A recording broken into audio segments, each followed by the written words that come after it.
20 फरवरी 2024 को अमीन सानी साहब का इंतकाल हो गया। बहनों भाइयों, फिल्म दुनिया के लिए, संगीत की दुनिया के लिए, आवाज़ की दुनिया के लिए बहुत बड़ा सदमा था, बहुत बड़ी दुख भरी बात थी साहब। वो अमीन साहब आवाज़ की दुनिया के बेताज बादशाह, जिन्होंने कई सालों तक आवाज़ की दुनिया में राज किया। सब लोग जिनके आवाज़ के दीवाने थे, जैसे बिना गीतमाला शुरू हो जाती थी, सब रास्ते चौराहे शांत हो जाते थे और सब लोग रेडियो की तरफ बढ़ा करते थे।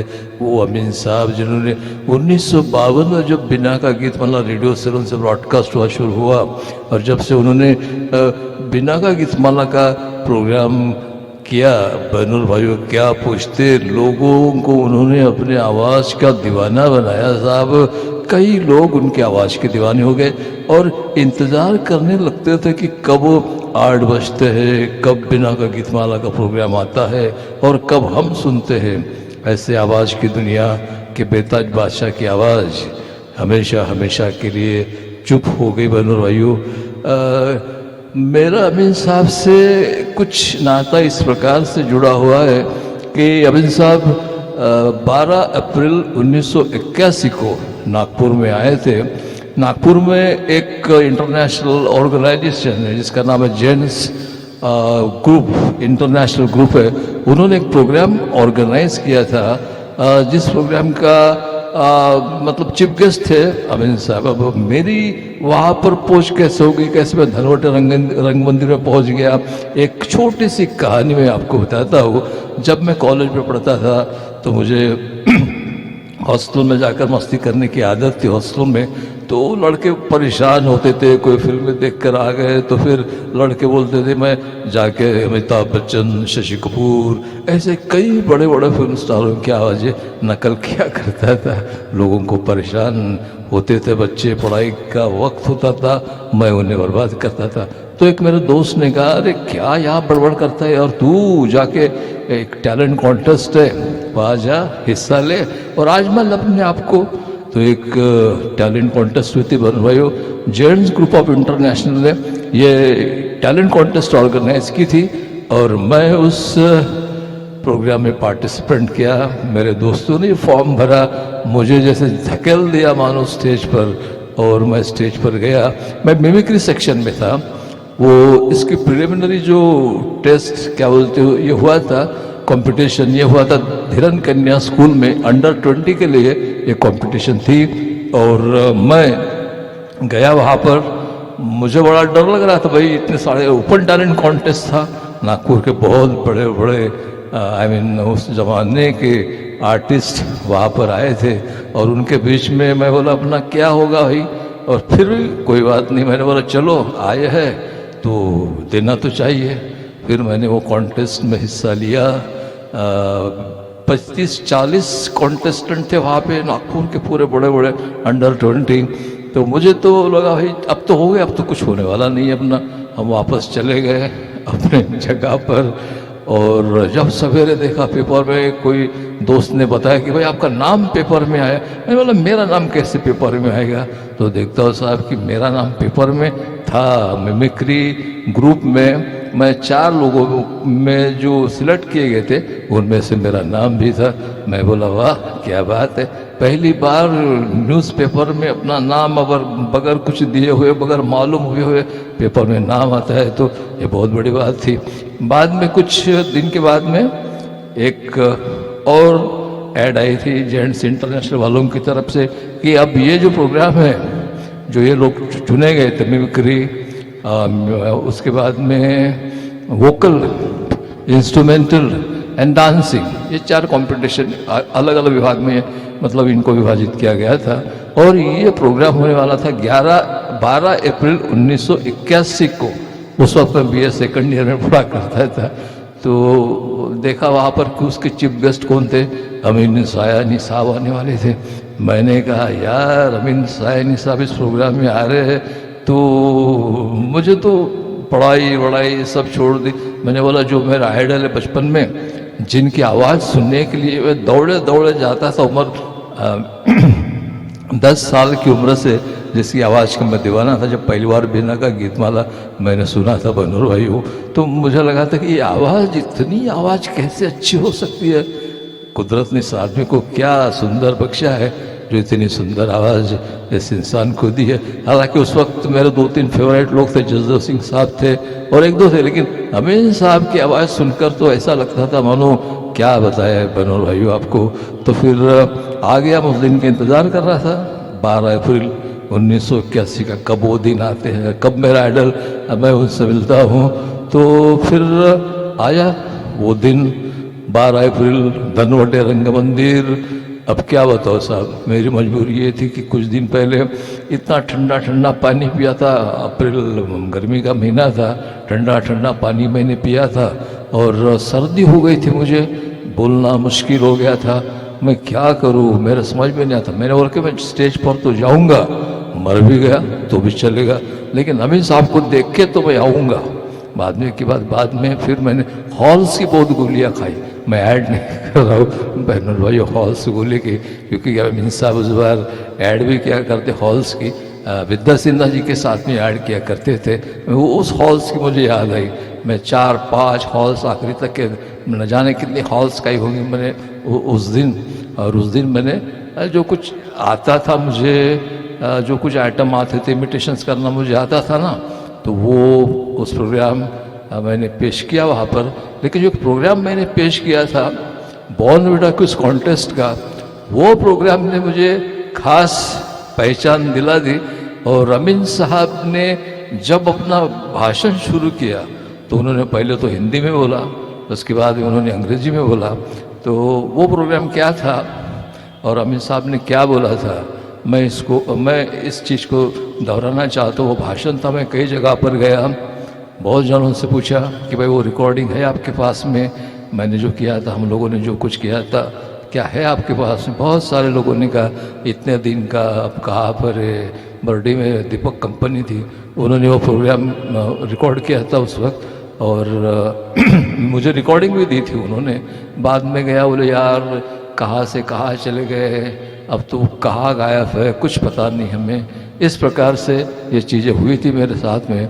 तो मैं सोचा था कि भाई चलो किसी के लिए नहीं तो कम से कम अपने लिए तो भी वो चीज़ें रखूँ जो अमीन साहब ने उस वक्त बोली थी। तो वो बातें मैं आपके सामने पेश कर रहा हूँ और वो एटम आपके सामने पेश कर रहा हूँ जिसके लिए अमीन साहब ने हिंदी में बोलने से पहले, हिंदी में तो बोला थे, अंग्रेजी में बाद में बोले। तो क्यों, इसकी थोड़ी सी आपको सुनाता हूँ उनका भाषण, कुछ उनके अंश भाषण थे। उन्होंने क्या बोला था, कोशिश कर रहा हूँ बहन भाइयों 1% में अगर अमीन साहब की आवाज़ निकालूँ तो अपने आप को बहुत ही खुश नसीब समझूंगा। उन्होंने क्या बोला था उस वक्त, बहनों भाइयों मुझे बेहद खुशी है आज जिस प्रोग्राम के जरिए से आप सब लोगों से बातचीत करने का मौका मिला। अंग्रेजी में अगर कहूँ तो बस you Ladies and gentlemen, it gives me great pleasure to be here tonight, to be with you all. बहनों भाइयों ये अंग्रेजी में इसलिए बोल रहा हूँ क्योंकि बॉर्नविटा की कॉपी अभी आपने सुनी। वो बॉर्नविटा की कॉपी क्या थी, उस वक्त ये प्रोग्राम रेडियो के बीच इससे प्रसारित हुआ करता था 1:30 बजे। उस वक्त जो प्रोग्राम पेश हुआ था उसके पूरे नाम भी मैंने लिए थे। देखिए उस प्रोग्राम को कैसे वो पेश किया करते थे अंग्रेजी में। पहले अंग्रेजी के ब्रॉडकास्टर थे वो, हमीद सायानी उनके बड़े भाई, उनके गुरु थे। तो उन्होंने कैसे किया था देखिए, मैं कैसे किया था, बाद में उन्होंने मुझ पर कमेंट्स किया तो वो कमेंट्स मेरे लिए बहुत बहुत बहुत बहुत अजीज चीज़ थी। कैसे प्रोग्राम हुआ करता था, दिया करते थे वो, देखिए। Cadbury's present the Bournvita whose contest. Well, my friends, I am really having great pleasure while presenting you two teams. This Delhi against Kolkata.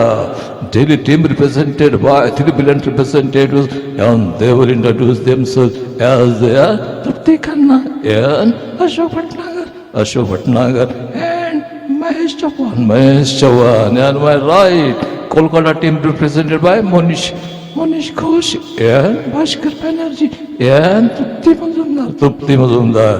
Bhaskar Banerjee having a very nice looking Shashi Kapoor hairstyle, and here comes the very first question of this program, and he addresses to Kendra Vidyalaya. Take him, and question is very simple question: which is the largest river in the world?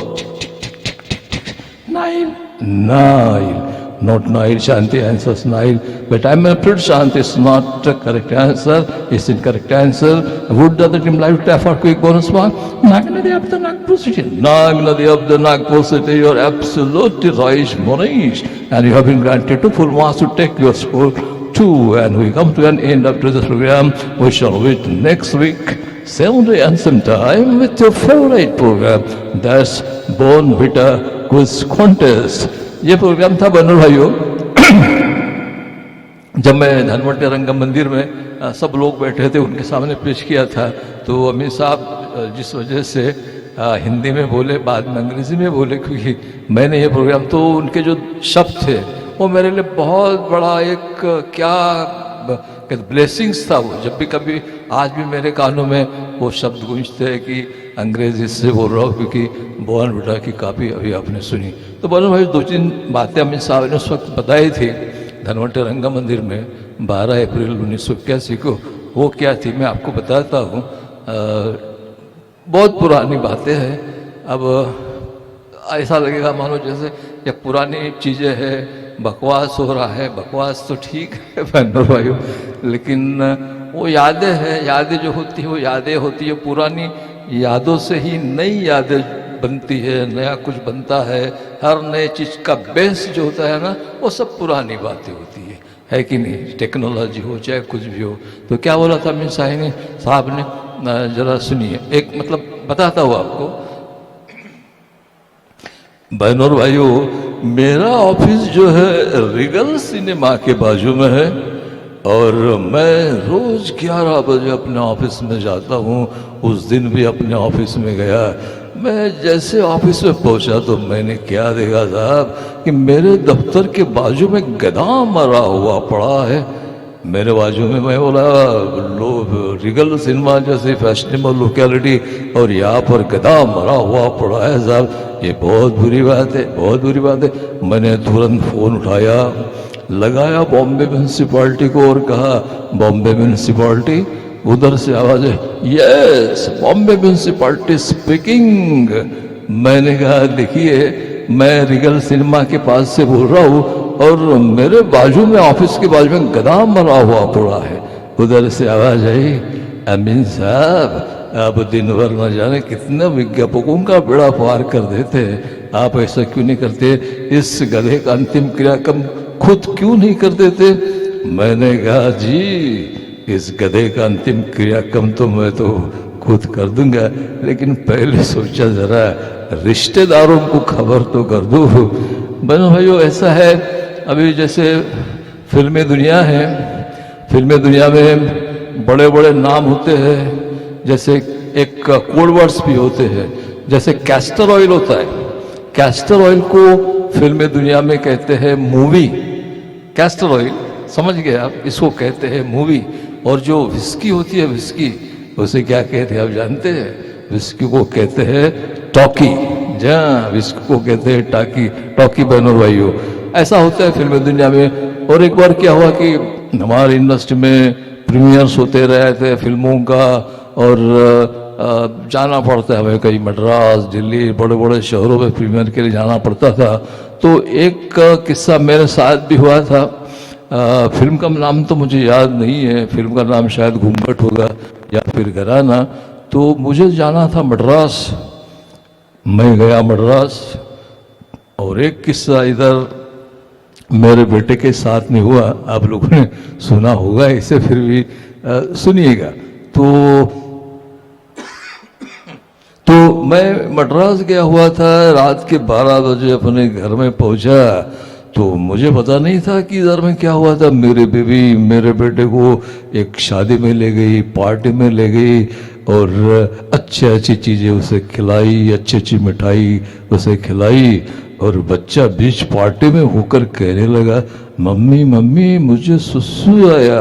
अब mummy बड़े परेशान थी, इतने film industry कितने बड़े बड़े अच्छे लोग, और ये लड़का बीच पार्टी में होकर ऐसा कर कहने लगा। कहने उसकी मम्मी ने कहा देखो बेटा ऐसे नहीं किया करते, एक कोने में ले गई, उसे समझाया और कहा कि बेटा जब भी कभी तुझे गाना, मतलब तुझे जब भी कभी सुसु आए ना तो तू कहना कि मुझे गाना गाना है, तो मैं समझ जाऊंगी तुम्हें क्या करना है। तो ये चीज़ें ये माँ बेटे के साथ हुई थी, मुझे कुछ पता नहीं था।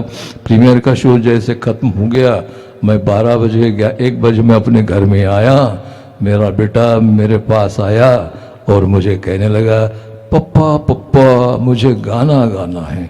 मैंने बोला बेटा अभी इतनी रात है, अभी गाना कौन सुनेगा इतनी रात में, बेटा ऐसे नहीं किया करते, अभी कल सुबह सुनी। नहीं पप्पा मुझे गाना गाना है, मुझे ज़ोर से गाना गाना है। तो मैंने कहा कोई बात नहीं बेटा, तू गाना गा। और उस बेटे ने मेरे कान में गाना गाया, तो आपको क्या बताऊँ। बहनों भाइयों ऐसा होता होते रहते हमारे साथ में। बम्बई की दुनिया है हमारी। मैं कुछ एडवर्टाइजमेंट भी करता हूँ, उन एड वालों को मत बताइएगा कि मैं ऐसा बोला था, वरना वो कंपनी वाले मुझे मारेंगे। पहली तो ऐड है ब्राह्मी आंवला तेल की, उनको मत बताइएगा ब्राह्मी वालों को, नहीं तो गलत हो जाएगा। ब्राह्मी आंवला। बहनों और भाइयों, क्या आपके बाल झड़ते हैं, गिरते हैं, सूखते हैं या सफ़ेद होते हैं? बहनों और भाइयों, क्या आपके बाल आपके लिए समस्या बन गए तो घबराइए नहीं, ब्राह्मी आंवला तेल इस्तेमाल कीजिएगा। ब्राह्मी आंवला तेल आपके बालों की हर समस्याओं को जड़ से उखाड़ कर फेंक देगा। बहनों भाइयों, और एक ऐड थी, मुझे याद नहीं आ रहा, लेकिन एक ऐड बता तो अमीन साहब की जो किया करते थे, मराठा मोगरा अगरबत्ती की ऐड है ये। ऐसा लगता है मानो चारों तरफ हरी भरी हरियाली हो, बाग हो, बगीचे हो और हवा में हो केवड़े की महक, केवड़े की महक। मराठा मोगरा अगरबत्ती बनाने वालों की तरफ से और एक शानदार तोहफा, मराठा मोगरा अगरबत्ती। बहनों भाइयों, जब भी कभी अब मुझे मौका मिलेगा आपसे ज़रूर मिलूँगा फिर कभी, तो तब तक के लिए मुझे इजाज़त दीजिएगा। धन्यवाद।